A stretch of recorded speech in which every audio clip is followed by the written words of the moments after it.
Welcome to the next Lukozer retro game review video. I am still feeling like fucking death warmed up.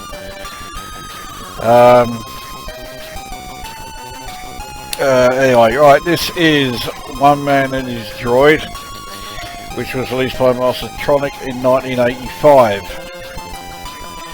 Now this game became somewhat well known, but it was not for the actual game itself. It was the Rob Hubbard music that features in it. In fact, this piece of music was frequently used by cracking groups as an intro piece, and it also then reappeared in several Mastertronic releases as the background music during their Invader load system. But this is where it all started. So let's get a game underway. Now, the first level, we need to get through all of these fucking things and try and get to the top of the screen, which is a lot easier said than done. And the thing is, you can't fart about for too long, because what is happening now happens. They all start moving downwards and just force you down at the bottom. And there is, if you're in a position where I was there, stuck in the middle of fuck knows how many of them, there is fuck all you can do to try and get away from them. So, I mean, and this level, if you can't time it right, you could be stuck on this level for fucking ages, which is what's happening here. Again, I'm being pushed down, so here we are. It can sometimes take a ridiculous amount of time to get to the top there. So now that I've made it, we can actually start the level proper.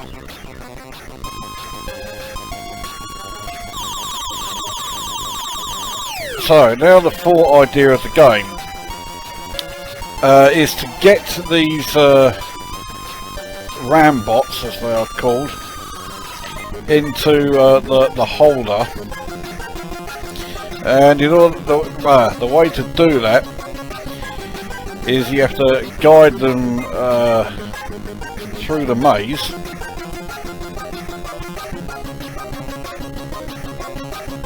until they actually reach that holder there.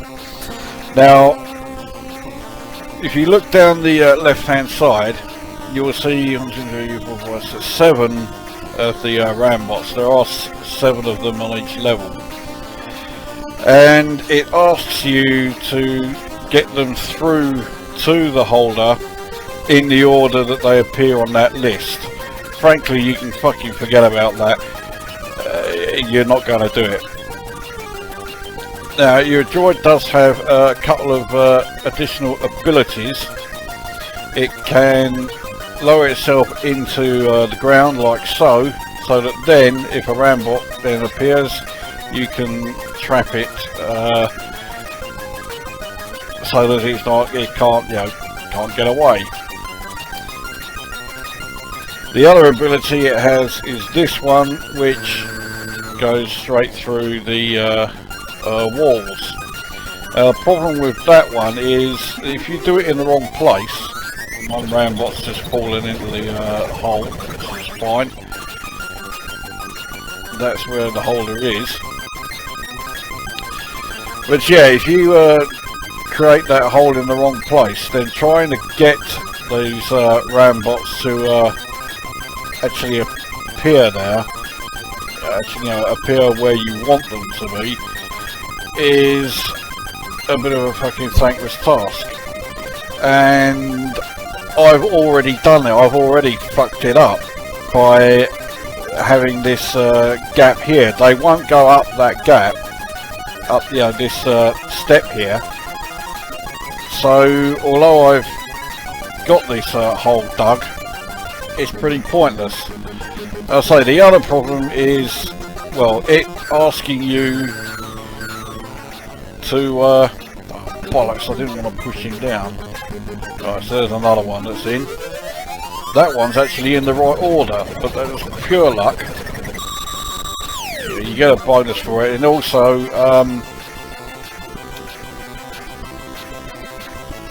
you need to get at least 4 in the right order in order to progress to the next level. This one is in the wrong order, but again, I don't care. You know, just getting them in there is fucking difficult enough. It's like, oh, fuck it, I keep doing that. I don't want them,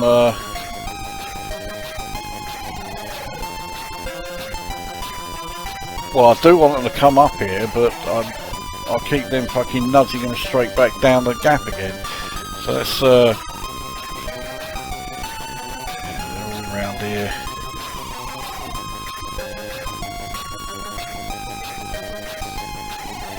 Now if you want to try and find, or you want to find out where they are, you hold down the fire button and it sets off the map, which gives you their locations, but it doesn't really help you a great deal.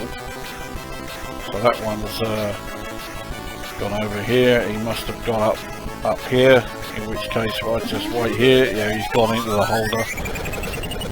Again, it's not in the right order. Again, I don't care. So let's get on with the review then, shall we? Graphics. I'm not impressed with them because they are monochromatic. Well, for the most part, they do look very Spectrum-esque, but this game was originally written for the Spectrum. It's this version. Oh, fuck it.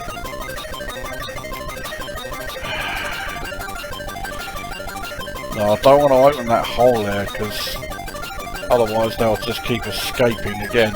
Anyway, yeah, so the game was originally a Spectrum game, it wasn't a Commodore 64 game. Right, so that one is heading in the right direction. I think that's...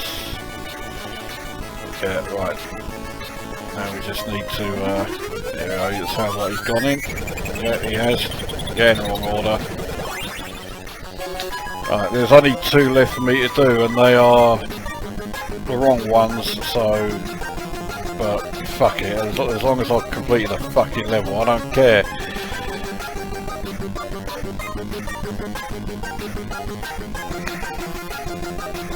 Yeah, the thing is, it's just going to keep going straight up and down all the fucking time.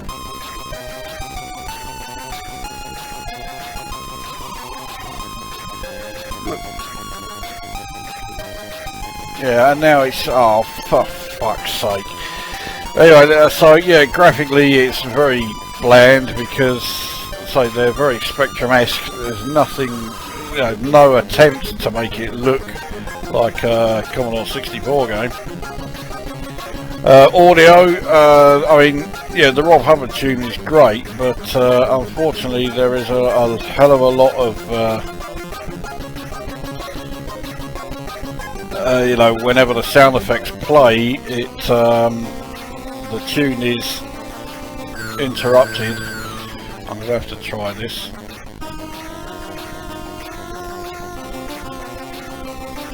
Oh, fucking hell.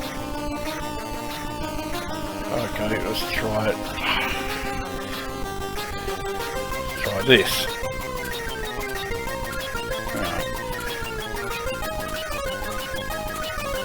Oh, for fuck's sake. So, as you can see, the game is fucking annoying. I'll go straight on to the actual review. The game is fucking annoying because you're spending all your time trying to move these fucking rambots around, and most of the time they are totally uncooperative. I mean, alright, I guess that is supposed to be the point, but you know, what are you supposed to do up here with this fucking thing?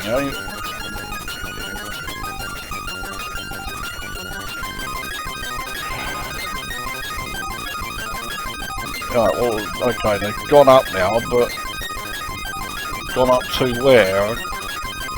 Okay, bring them both up here. Oh, it looks like I have actually got them to the, yeah, there we go. So they are now both out, but so I've only got one in the right order.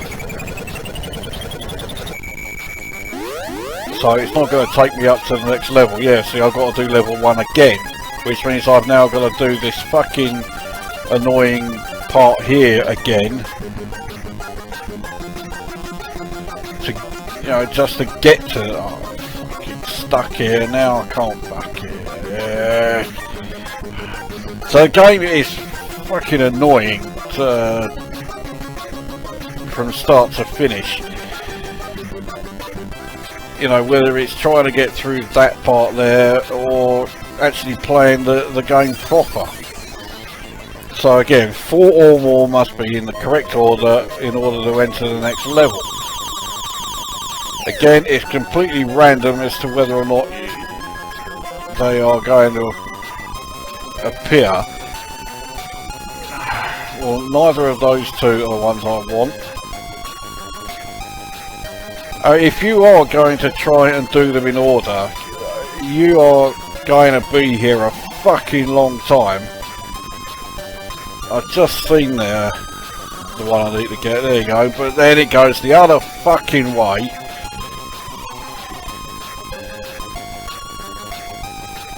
We'll come back. Yeah, there we go. So, right, there you go there. He's not going up this gap. Right, now he will.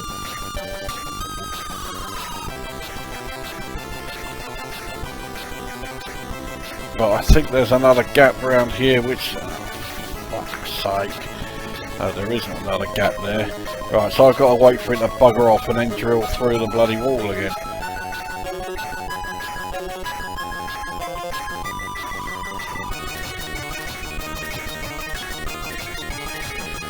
Right, there we go.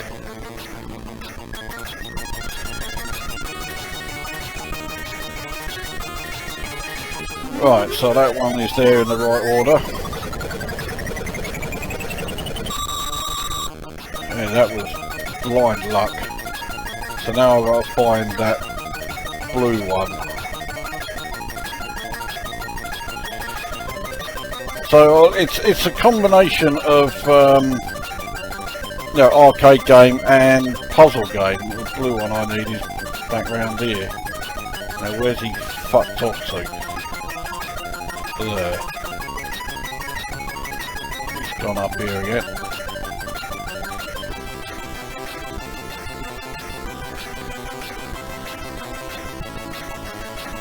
That green one I'm sending along, I think I've been fucking lucky, I am, so that's the right one as well.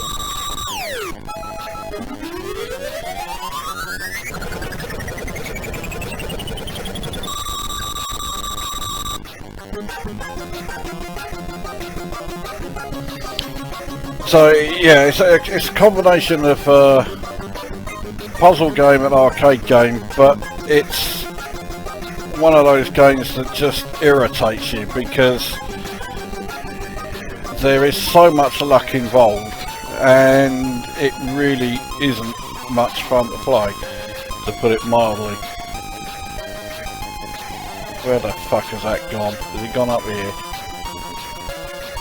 No. Right.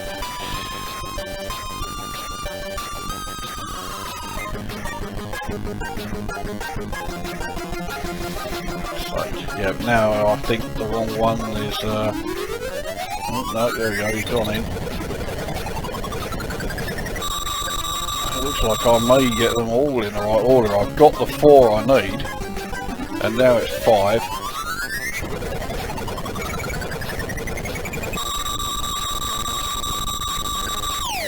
But this is pure luck. This is, you know, there's no skill in me you know, getting them in order. It was just, I say, blind luck, nothing else.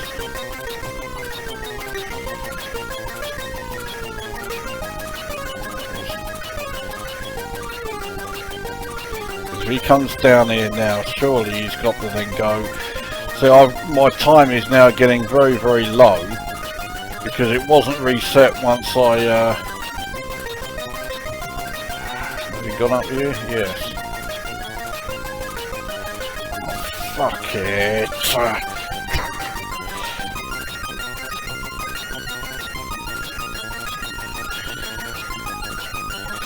I think that's... Yeah, so he'll fall down there. So I have got all 7 in one go. In the right order. But yeah, I say, it is sheer luck. So I don't rate the game at all. The music is great, but that is the only thing about it that's any good. The game itself is annoying. I mean, look, there's even colour clash there, or attribute clash, whatever you want to call it, on the text. Level 2 password Thunderbolt, and the T's in blue. I mean, that gives you an idea of just how badly programmed this game is. So now, this part, of course, is even more difficult now.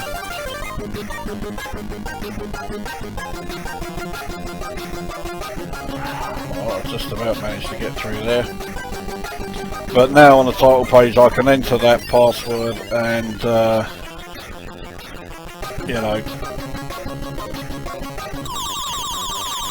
jump straight to level 2. But now, yeah, I've got this fucking, these blocks moving around as well as the RAM bots, and I just can't be bothered. It's just so fucking annoying, this game. It tries my patience. So I'm not a fan at all. I do think the music is great, but well, you can download the fucking SIG file for that. So I score the game 3 out of 10 because it has decent music, and it might be alright for you know, if you want to check it out for the novelty value. I wouldn't recommend it, but you can do. And yeah, I mean, I suppose the fact that it was only $1.99 when it was released is somewhat in its favour. But yeah, that's about it. It's just tedious and boring to play, and it doesn't have a whole hell of a lot else going for it other than the music. So that is One Man and His Droid. Right, that brings this review to an end, and we will see you at the next one.